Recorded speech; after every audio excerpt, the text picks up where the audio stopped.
Who is Gore Vidal? I am at heart, he says, a propagandist, a tremendous hater, a tiresome nag, complacently positive that there is no human problem which could not be solved if only people would do as I advise. He lives in Italy, but he spends at least a couple of months in the United States each year, his annual refresher course, hawking a new book if he has one, appearing on talk shows, casting his pearls before the provincial folks at home. We followed Vidal for some weeks in Italy and the United States to get a close-up look at this author, social critic, dilettante anthropologist. Vidal's penthouse apartment in Rome is a salon for an assortment of Romans, aristocrats and artists, film stars and models, politicians and writers. And they like to hear his gossip about his contemporaries. For instance, Truman Capote and Norman Mailer. Mailer, I think, is absolutely an atrocious personality. But by atrocious, I mean his hatred of women, his absolutely demented machismo. He's against contraception, he's against abortion. That's why I say he's like a VFW commander in Schenectady. It makes it a very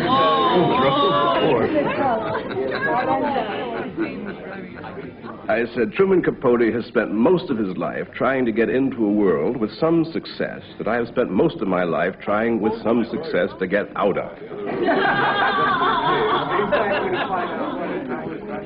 This man has shared Vidal's life for 24 years. Howard Austin, friend, cook, social secretary. Vidal does most of his writing above the Amalfi Coast south of Naples in a kind of Berchtesgaden, a 5-story establishment hanging from the cliffs of Ravello, complete with its own vineyard and lemon orchard. He bought all this with the proceeds of 4 bestsellers. He writes fast and in longhand. He's produced 14 novels in the last 30 years, plus 4 Broadway plays, countless films and television dramas, and a profusion of essays and poems. His first novel, written at 19, was Willywaw. Then The City and the Pillar on homosexuality, Messiah, Julian, Washington, D.C., Myra Breckenridge, 2 Sisters, Burr, and Myron. He has been variously labeled a superlative writer whose elegance is unmatched and a sly pornographer who squanders his formidable talent. At 10, he read the congressional record to his blind grandfather, Senator Thomas Gore. His father, Eugene Vidal, was FDR's chief of civil aviation. His mother, remarried to Louis Auchincloss, made him a stepbrother to Jacqueline Bouvier, later Kennedy, because her mother also married Auchincloss. Thus, a relationship to the Kennedys, support in his losing bid for a congressional seat in 1962, and entree to the White House. His political satire, The Best Man, was a big Broadway hit while Jack Kennedy was president. When we sat down in his living room at Ravello, we talked of sensuality and sin, of politics and people. We began with Jack Kennedy. I liked him tremendously, and I hang his picture in my library. Not as an icon, not as a memory of Camelot, not as a memory of glorious nights at the White House or in Bel Air, but never again to be taken in by anybody's charm. And he was one of the most charming men I've ever known, one of the most intelligent, and one of the most disastrous presidents I think we've ever had. Vidal blames Kennedy most for committing the United States so substantially to Vietnam. And prepared the way for the corn-pone Genghis Khan, Lyndon Johnson's attempted conquest of Asia, and we're still paying for that. What is your current relationship with Mrs. Onassis, your stepsister? I haven't seen her since 1962. There's no reason for our lines to cross. She was devoted to Bobby Kennedy, and I was, as you know, plainly not, and we fell out over that. And we've not come each other way. I kind of like her, though. She's very bright. Unlike most of the family, she is quite intelligent, quite shrewd, knows exactly what she wants, which very few people do, and I think kind of admirable. Good first lady? Oh, that? No, very bad, I should think. Because? But then you saw my ideas of first ladies, and that, what a god-awful phrase that is. presidents' wives, I mean, mine is based on Mrs. Roosevelt. Whom you admired immensely. Yes, and I think that if you are given a great place in life, you must do something in exchange for it. I'm an old-fashioned Puritan about that.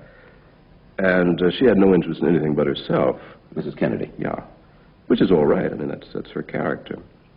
But it is not noble. Vidal can be at his most engaging and provocative when he talks of sex. But when it comes to love, he is somehow uneasy. Love, Gore. Well, that's a moving phrase. What does it mean, as far as you're concerned? Well, I don't like the word love. It's like patriotism. It's like the flag. It's the last refuge of scoundrels. When people start talking about what wonderful, warm, deep emotions they have, and they are loving people, I watch out. Somebody's going to steal something. Romantic love, as Americans conceive it, does not exist, hence the enormous divorce rate, because whatever it is sexual that first brings them together. When that cools, there's often not much left. You've lived with a man for 23, 24 years. Yes. You have never been in love with him, nor are now. You are simply good companions. I'm not sure that I understand. Well, haven't I proved it by living with somebody for 24 years? That's obviously not being in love. If you're in love, that is something very intense and generally very brief, as has been most people's experience. You don't live with the person you're in love with, I should think. At least I've known very few cases of it. You mean it's an arrangement of convenience for you? No, it just, you live with a friend, that's all, which is something quite different from having a grand passion or having a love affair. Well, you live with a friend, but you have sexual congress, if you will, with an assortment of friends. Oh, certainly. I'm devoted to promiscuity, and always have been. I believe the more you do, the better it is for you. I'm a great health nut. And sex is, I think, absolutely marvelous for the whole system. Tones you up. You take a certain satisfaction in the fact that American attitudes about sex, sexual liberation, sensuality, whatever, have changed considerably, particularly in the last half dozen years. Yes, indeed. And I certainly am happy to take a good deal of credit for that. Because I think it was necessary. I think part of the sickness of the country has come from a degree of repression. I think a great deal of the misadventure in Vietnam came out of a kind of deranged machismo on the part of the American rulers. We've had two presidents, which I think were clearly pathological types, Lyndon Johnson and Nixon in a row. And the people aren't dumb, but the people, I guess, are kind of morbid. They like these extraordinarily crazy people who get up there, very intense, and as you look at them, you expect suddenly a little door will open, and a bird will come out. Sooner or later, they're going to go mad on air. And this, I guess, is exciting. I think it's a little sick, but it's very exciting for the audience out there. Not so long ago, Gore, you wrote, "It could be said with almost the best will in the world that we've created a hell and called it the American way of life." Serious? Oh, I think serious, yes. Certainly most people living in America would agree. I saw the last statistic on people who wanted to emigrate was something like 34 million Americans wanted to emigrate, preferably to Australia. Where in the world did you see that statistic? Gallup poll. I read the Gallup poll faithfully. Of course, I don't believe it when it goes against my prejudices, but whenever it does supports one, I always quote it. The fact is that his statistics are wildly wrong. The Gallup poll said no such thing. We went along with Vidal on his yearly inspection tour of the United States to watch him as he sought to confirm his prejudices. These yearly hegiras, these back-home pilgrimages, are for him a mixture of Chautauqua, sales meeting, and Sunday sermon. He loves to startle. He wants to drop pebbles into a sensitive pool and watch the waves he causes. He looks like the most respectable of men and then expresses the least respectable views. I said, he could strangle Pat to death on the television. And they would say, no, no, no, she was having a heart attack, and he was holding her up by the neck. Best of all, he likes the TV talk shows. He's a compulsive performer, always available, even in a supporting role. Because everything I talk about comes either from here or from here, or both places. Let me ask you, I was just fascinated by the Nixon of the transcripts, as we all were, the way he talked. Well, I think the profanity is just unbelievable. He's been called the best political novelist since Disraeli. He is also been called a commie pinko fag by a former officer of the Yale Political Union. Speaking on the State of the Union and other catastrophes, here is Gore Vidal. At Yale, as everywhere, Vidal is a crowd pleaser. an intellectual vaudevillian. The first thing concerning our fellow citizens today is the economy. We'll leave that out and start right in on something we hear about at election time, law and order. The FBI has always been a collaborating tool of reactionary politicians.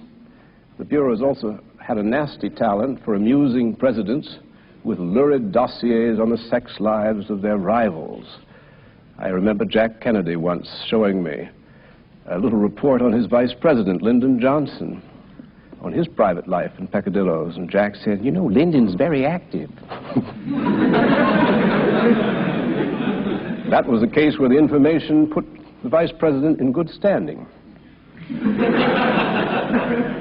But then we always said that Jack would do for sex what Eisenhower had done for golf.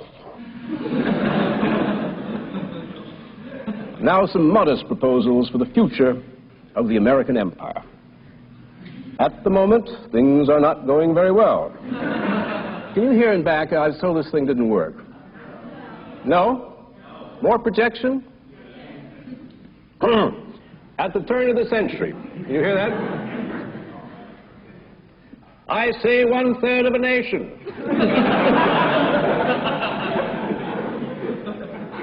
Ill-groomed.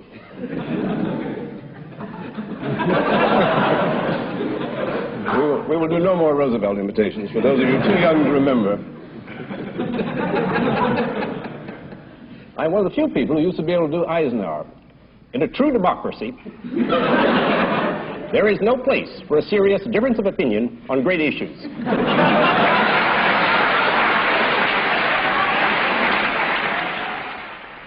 He sells books when he does the lecture circuit, but he sells tickets too and pockets a big fee.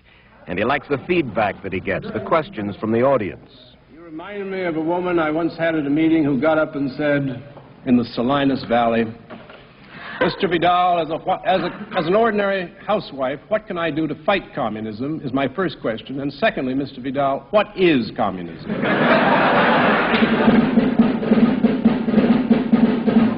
Vidal says that he gets a kind of electric shock from rubbing shoulders with people in small towns, though he is bewildered by some of it, as by the chorus that came to serenade him in Parkersburg, West Virginia.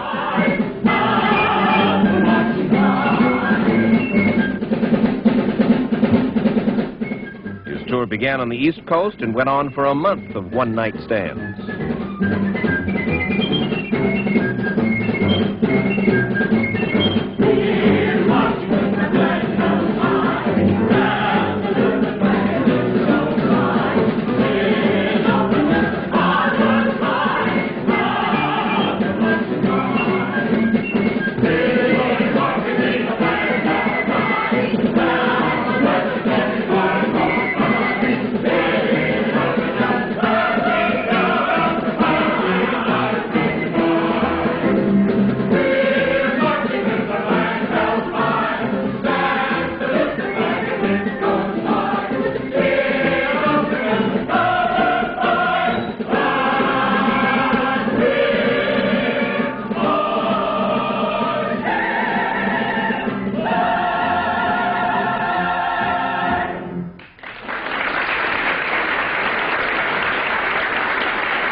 The end of the affair. By the time I caught up with him at the end of a ladies' luncheon, Vidal had persuaded himself that America was going to hell in a handbasket. When I put it to him that he was too gloomy, that he didn't know enough and hadn't seen enough to arrive at that cataclysmic conclusion, he wearily had at me. Mike, I am so in touch with reality, and you are so far off base that I cannot begin to save your soul in the remaining seconds that are left to us. I am absolutely right in the general line that I have taken on what is wrong. This country was a success because of cheap labor and cheap energy. We're never going to have that again. We're going to have to contract. We don't know how to adjust to this. We're going to have less gross national product, not more. I mean, we are headed for a complete economic crack-up. There is no doubt about that, and I can quote you any number of bankers from one end of Zurich to Basel. Are you planning to spend your last days with us here in the bunker, or are you simply going to abandon us to our fate? You know, I never, this idea that I'm some sort of expatriate, it makes, it's good publicity for those who would like to undermine my views. But I never have been an expatriate. I've been involved in elections and in the life of this country. Now, I think as the times get bad, and I see darkness all around me, and I see these disintegrating cities, and I watch these frightened people, they're getting scared, I would be very inclined then to return, because if there is a disaster, then you have a part to play. And I think that if the world is about to end, or at least the society as we have known it is cracking up, then it's best to end your days, as it were, on native ground. Nonetheless, it turns out, Vidal is still an expatriate in Ravello. In his basement gymnasium there, he contemplates past glories in the posters on his walls, while toning up his muscles, no doubt, against that impending doomsday.